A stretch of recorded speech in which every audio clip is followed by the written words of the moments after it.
नमस्कार, आप देख रहे हैं राजनीति 24 न्यूज। आइए डालते हैं इस वक्त की बड़ी खबरों पर नजर।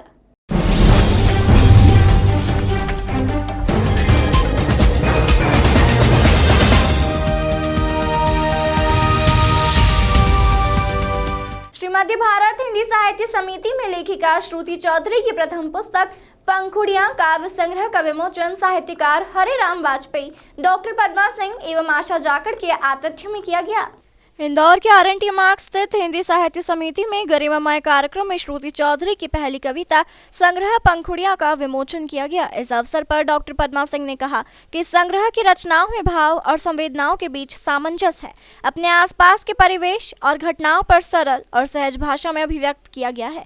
हर एक कविता पंखुड़ी की खुशबू की तरह समूचे परिवेश को महकाएगी। चर्चाकार आशा जाखड़ ने कहा कि संभावनाओं का आकाश तलाशती कविताएं हैं। संचालन मुकेश इंदौरी ने किया। आभार राजेश चौधरी ने माना। शुरुआत डॉक्टर शशि निगम ने शारदीय वंदना से की। डॉक्टर सुधा चौहान ने श्रुति चौधरी का परिचय दिया। इस अवसर पर मुकुंद वैष्णव, प्रतिभा वैष्णव, प्रगति गर्गे, मीमांशु चौधरी, संध्या राय चौधरी, डॉक्टर मेजर महेश गुप्ता सहित कई साहित्यकार उपस्थित थे।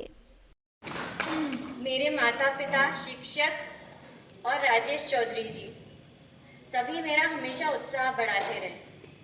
कोरोना काल से कुछ समय पूर्व ही जब मैं आशा जाखड़ जी से जुड़ी, तभी से कविताएं लिखकर और व्यवस्थित रूप से प्रस्तुत करने लगी और मैंने काफ़ी काव्य लेखन किया। ये मेरा प्रथम काव्य संग्रह है पंखुड़ियां।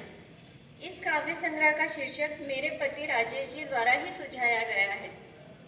जिस तरह एक एक पंखुड़ी से मिलकर गुलाब बनता है और खूब महकता है, ठीक उसी तरह मैंने एक एक करके 51 कविताएं जो मेरी अपनी लिखी हुई हैं, इस काव्य संग्रह को संजोया है। आप सभी आए और मुझे आशीर्वाद दिया।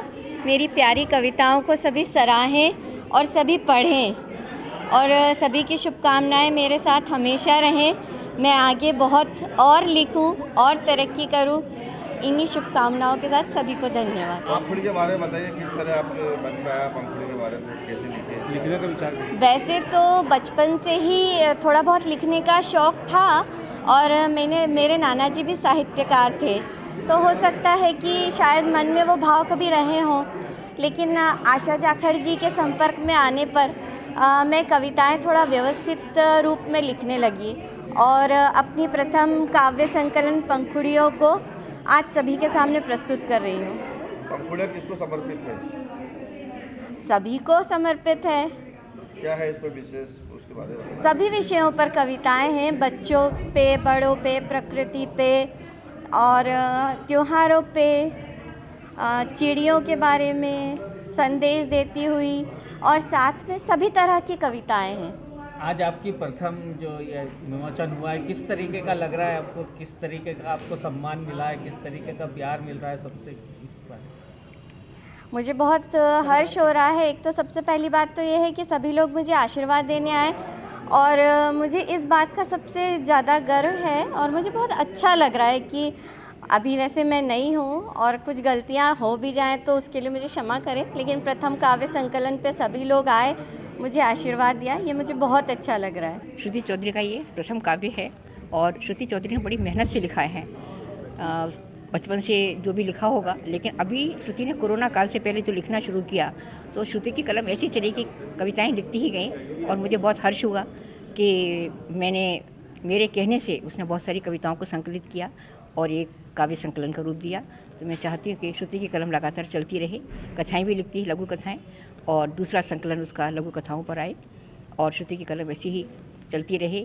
ऐसी कविताएं लिखे जिससे दूसरों को प्रेरणा मिले, क्योंकि इस पुस्तक में भी घर परिवार की कविताएं हैं, त्योहार पर कविताएं हैं और अपने संस्कार, अपने माता पिता के ऊपर हैं, बेटी के ऊपर कविताएं हैं, प्रकृति के ऊपर कविताएं हैं, गणेश जी के ऊपर सबसे पहली कविताएं हैं, सरस्वती वंदना। तो हम चाहते हैं कि समाज में हमारी जो भी महिलाएं हैं ऐसी कविताएं लिखें जिससे समाज में सभी को प्रेरणा मिले और संस्कार सभी सीखें, क्योंकि सभी कविताएं ऐसी हैं जो हमें संस्कार सीखने की प्रेरणा देती है। जिन संस्कारों को सीखने की आज हमारे समाज में बहुत अधिक आवश्यकता है, नैतिक मूल्य खोते जा रहे हैं, तो इन पुस्तकों को पढ़ करके, ऐसी कविताओं को पढ़ करके हम नैतिक मूल्यों को सीख सकते हैं। बच्चे हमारे संस्कारित हों, ये हमारा सबसे बड़ा उद्देश्य होना चाहिए और श्रुति चौधरी की कविताओं का भी ऐसा ही उद्देश्य है। तो मैं बहुत बहुत आशीर्वाद दे रही हूँ, शुभकामनाएं कि ऐसी ही कविताएं प्रेरक लिखती रहें, जिससे समाज को एक नई प्रेरणा मिले।